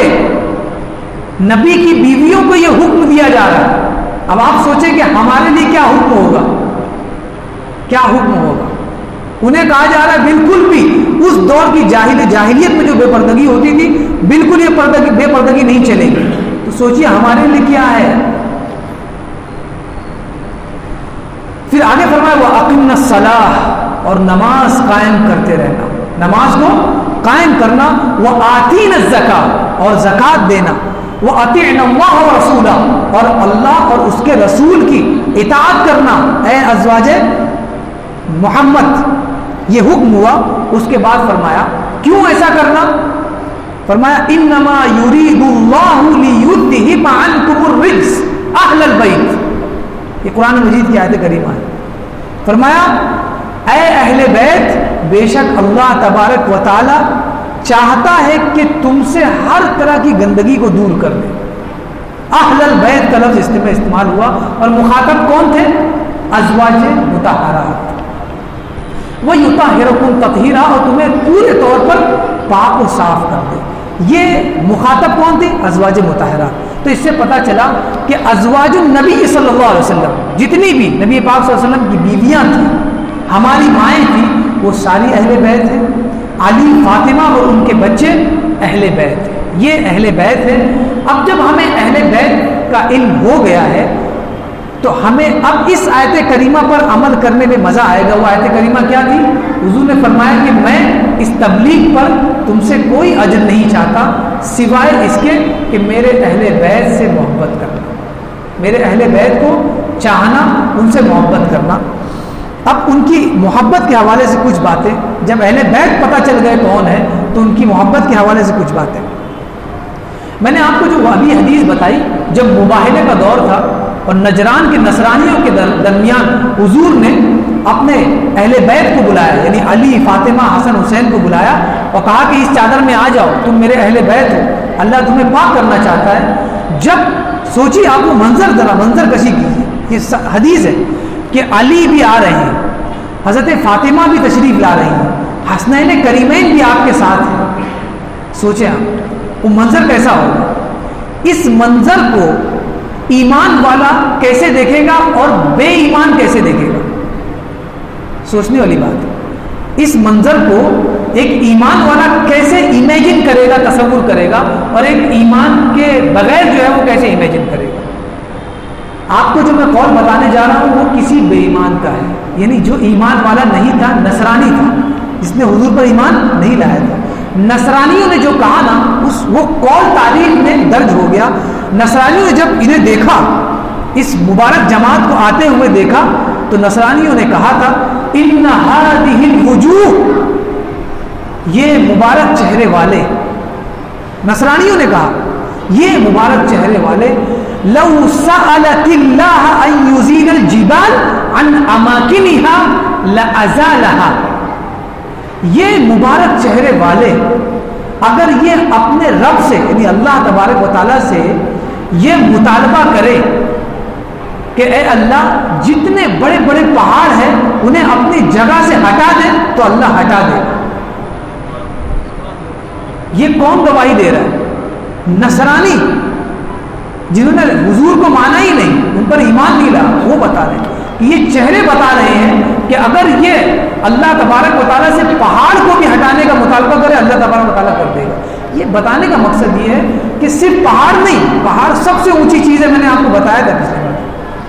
بتانے کا مقصد یہ کہ اہل بیت جس چیز کا مطالبہ کر لے، اللہ تبارک و تعالیٰ اسے پورا کر دے گا. اس لیے میں یہ کہتا ہوں کہ دنیا کی کوئی چیز تو انہوں نے لی نہیں, دنیا کا کوئی آرام تو انہیں نصیب ہی نہیں ہوا, نہ کبھی انہوں نے مطالبہ کیا نہ کبھی دعا کی. وہ تو ہمیشہ یہی چاہتے تھے, اے اللہ تو راضی ہو جا, رضیت باللہ ربا وبالاسلام دینا وبمحمد نبیا ورسولا, یہی میرے لیے رضا کا کام ہے.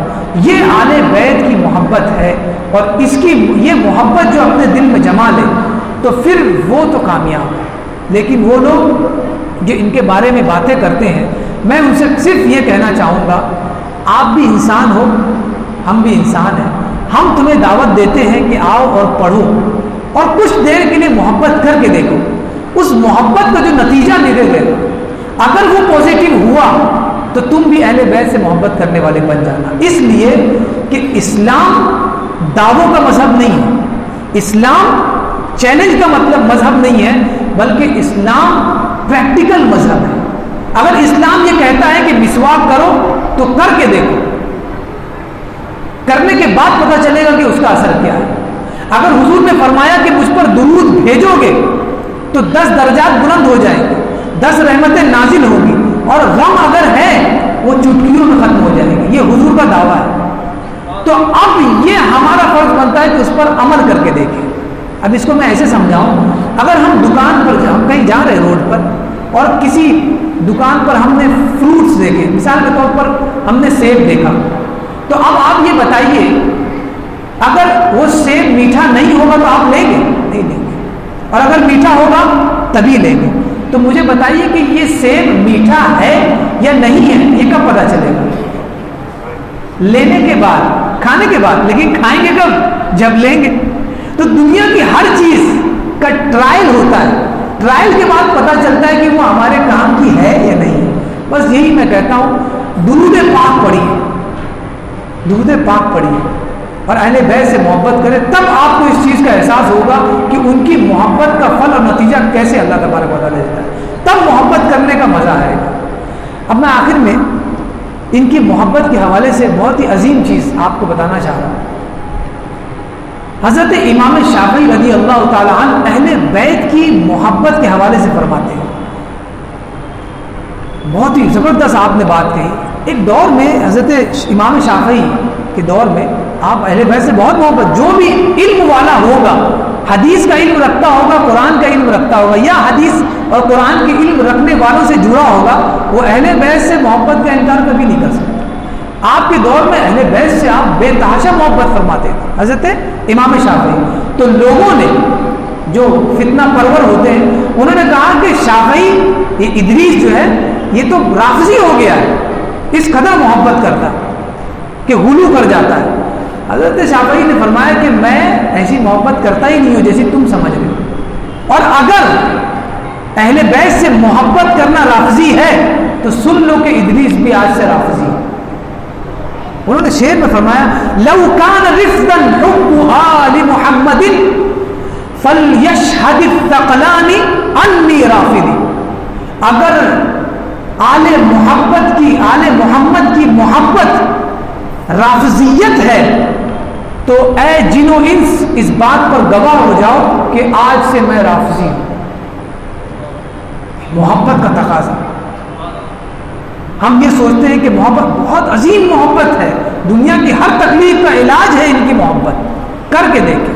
اور اس کے بعد آپ نے فرمایا, یا اہل بیت رسول اللہ انکم حبکم فرض من اللہ فی القرآن انزلہ. اے اہل بیت رسول, آپ کی محبت فرض ہے, قرآن میں اللہ تبارک و تعالیٰ نے آپ کی محبت کے فرض کا حکم ادا یہ فرمایا. اس کے بعد فرمایا, یہ بہت عظیم چیز میں بتانے جا رہا ہوں. اب ہمیں فرض کیسے ہے, فرض آل محمد کی محبت فرض کیسے, اس کے بارے میں فرمایا, یکفیکم من عدیم الفخر انکم من لم یصلی علیکم لا صلاۃ لہ. آپ نے فرمایا, اے اہل بیت رسول, تمہارے لیے سب سے بڑا فخر تو یہ ہے کہ اگر نماز میں یعنی تشہد میں تم پر اگر کوئی درود نہ پڑے تو اس کی نماز ہی نہیں ہوگی. تشہد کے بعد ہم کون سا درود پڑھتے ہیں؟ درود ابراہیم، اللہم صلی علی سیدنا محمد و آل محمد. اگر یہ نہ پڑھے تو آپ کا درود مکمل نہیں. درود مکمل نہیں ہے، نماز مکمل نہیں. نماز مکمل نہیں، فرض مکمل نہیں. یہ فرض ہے. یہ کیا ہے؟ فرض ہے. لیکن آخر میں ایک چیز میں کہوں گا، یہ تو محبت کا درس ہمیں مل گیا اور ہم نے محبت سمجھ لی، لیکن نبی اللہ تبارک و تعالیٰ نے قرآن مجید میں ایک آیت کریمہ نازل فرمائی. اللہ کا قول ہے، اللہ تعالیٰ فرماتا ہے فَإِذَا نُفِخَ فِي الصُّورِ فَلَا أَنْصَابَ بَيْنَهُمْ. اللہ فرماتا ہے کہ جب بروز قیامت سور پھونکی جائے گی تو سارے نسب ختم ہو جائیں گے. کون انصاری ہے، کون مومن ہے، کون بوبیرے ہے، سب ختم. یعنی کہنے کا مطلب یہ ہے کہ بروز قیامت جب حساب ہوگا تو یہ نہیں ہوگا مومن صاحب کے لیے سب سے پہلی سیٹ ہے، انصاری صاحب کے لیے دوسری ہے، خان صاحب کے لیے تو بہت اونچی ہے. سارے نسب ختم ہو جائے گے سور پھونکتے ہی. یہ سور جو ہے اس بات کی علامت ہوگی آپ کا نسب کچھ کام نہیں آئے گا. آپ یہ لے کر کھڑے ہیں کہ میں انصاری ہوں، اور اتفاق کی بات یہ ہے کہ میری بیوی بھی انصاری ہے. ہم اسی بیس پہ تو آج شادی کر رہے ہیں کہ میں خان ہوں تو میری بیوی خان ہونی چاہیے، میری لڑکی خان ہے تو میرا بیٹا بھی خان ہو، میرا داماد بھی خان ہونا چاہیے. ارے تم اس چیز کے لیے کام کرو جو آخرت میں کام دے. یہ چیز ایسی ہے سور پھونکتے ہی ختم. فَإِذَا نُفِخَ فِي الصُّورِ فَلَا أَنْصَابَ بَيْنَهُمْ. جب سور پھونکا جائے گا نسب سارے ختم ہو جائیں گے، سارے نسب ختم ہو جائیں گے. لیکن کیا آل محمد کا نسب بھی ختم ہو جائے گا؟ سادات جنہیں سید کہتے ہیں، حضور نے خود حدیث میں فرمایا. آپ فرماتے ہیں، یہ حدیث شریف ہے، آپ فرماتے ہیں کل نسب وسحر ينقطع یوم القیامہ. ہر نسب یعنی ہر نسب اور ہر رشتہ داری، یعنی جو شوہر سے ہوتی ہے، یعنی بیٹی سے نکاح کیا تو اس کا دامادی جو ہوتی ہے، ہر رشتہ داری، ہر خاندان بروز قیامت ختم ہو جائے گا، منقطع ہو جائے گا. الا نسبی و سحری، سوائے میرے نسب کے اور میری رشتہ داری کے. میری رشتہ داری اور میرا نسب بروز قیامت بھی کام دے گا. ارے ہم تو یہ کوشش کرتے کسی سیدہ سے ہمارا رشتہ ہو جاتا ہے، کوئی لڑکی کسی سید کو تلاش کرتی. یہاں تو ہم اپنی میں پریشان ہیں. اس کی وجہ یہ کہ ہم دین سے دور ہیں. اس کی وجہ یہ ہے کہ ہم دین سے دور ہیں. آپ اپنی رشتہ داری میں نکاح کریں، اپنی برادری میں نکاح کریں. یہ معاشرے کے لیے اچھا اس لیے ہوگا کہ اگر لڑکی مومن برادری کی ہے، لڑکا بھی مومن کا ہے، تو اس سے یہ ہوتا ہے کہ ان کی کیمسٹری اور بایوگرافی تھوڑا ملتی جلتی ہے تو آسانی ہو جاتی ہے. اس میں کوئی دو رائے نہیں ہے. خود اللہ نے فرمایا کہ ہم نے تمہیں شعوب اور قبائل میں پیدا کیا، ہم نے تمہیں شعب اور قبائل میں پیدا کیا. یعنی اللہ نے ہی قبائل بنائے، اللہ نے برادری بنائی ہے. خود اللہ نے کہا ہے کہ ہم نے تمہیں قبائل میں پیدا کیا ہے، رشتہ داری میں الگ الگ بنایا. کیوں؟ لِتَعَارَفُوا، تاکہ تم جب ایک دوسرے کی رشتہ داری میں جاؤ، اب مومن کی لڑکی انصاری میں جائے، انصاری کی خان میں جائے، تو ایک دوسرے سے پہچان ہوگی. تو وجہ کیا تھی الگ الگ خاندان نے پیدا کرنے کی؟ لِتَعَارَفُوا، تاکہ تم آپس میں ایک دوسرے سے پہچانو، دوسرے سے ایک دوسرے کی پہچان ہو. کہ اگر میں مومن ہوں، مثال کے طور پر میرے گھر میں اگر خان لڑکی آتی ہے تو وہ کہے کہ ہمارے یہاں اس طرح کی ڈشز بنتی ہے، ہمارے یہاں عید پر اس طرح کا اہتمام کیا جاتا ہے. تو یہ تعارف ہوا نا. لیکن ہم نے اس لِتَعَارَفُوا کو بدل دیا کس سے؟ لِتَفَاخَرُوا. یہ نقطہ میں بیان کر رہا ہوں. خاندان میں شادی کرنا کوئی گناہ نہیں ہے. کب؟ جب ہم ایک دوسرے سے تعارف کرنا چاہتے ہیں. لیکن ہم نے اسے کس سے بدل دیا؟ لِتَفَاخَرُوا، فخر کی بنیاد پر. ہم کہاں انصاری میں کرنے والے، ہم کہاں مومن میں کریں گے. ارے ہمیں خان سے کیا لینا دینا. تو یہ دونوں طرف سے ہے. جو بڑی برادری والے ہیں وہ نیچے والے کو چھوٹا سمجھتے ہیں، اور نیچے والے بھی اپنے کو چھوٹا نہیں سمجھتے. وہ بھی سمجھتے ہیں ہم بھی بہت اونچے ہیں، ہم بھی ان کو ہوا نہیں دیتے. میرے بھائیوں، یہ انسان، ہم انسان ہیں. ہماری اگر بایوگرافی دیکھی جائے سوائے مٹی کے کچھ نہیں ہے، سوائے مٹی کے کچھ نہیں ہے. ہمارے والدین حوا اور آدم مٹی سے تھے. ہم کو اللہ نے صرف بنایا ہے قبائل میں اور برادری میں اس لیے تاکہ ہم ایک دوسرے کو پہچان سکیں. تو یہ کہنے کا مطلب تھا کہ آل رسول کی محبت بہت اہم ہے. اب اس میں ایک تھوڑی سی بات کر کے میں رخصت ہو جاؤں گا، بہت زیادہ ٹائم آپ لوگوں کا لے لیا. آل رسول ہیں تو بہت اچھی بات ہے، لیکن جو آل رسول جس کے بارے میں بتا اہل بیت، وہ آج ہمارے آنکھوں کے سامنے تو نہیں ہے. تو اب ان سے محبت کا کیا فائدہ ہوگا؟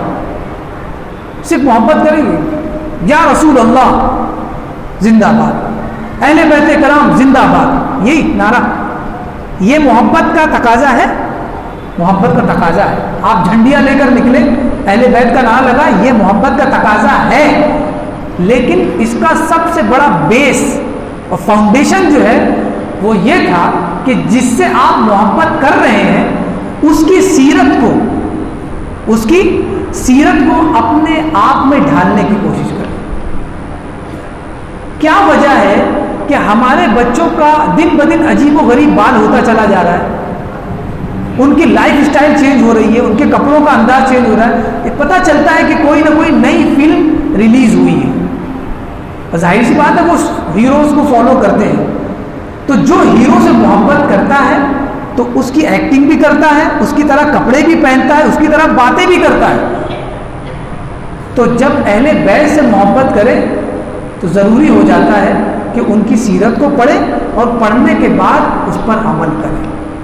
یہ سب سے عظیم درس ہے. محبت کا نعرہ لگائے، اس کا کوئی انکار نہیں، لیکن وہ نعرے کھوکھلے نہ ہوں، اس کی بنیاد اور اس کی جڑیں عظیم ہونی چاہیے.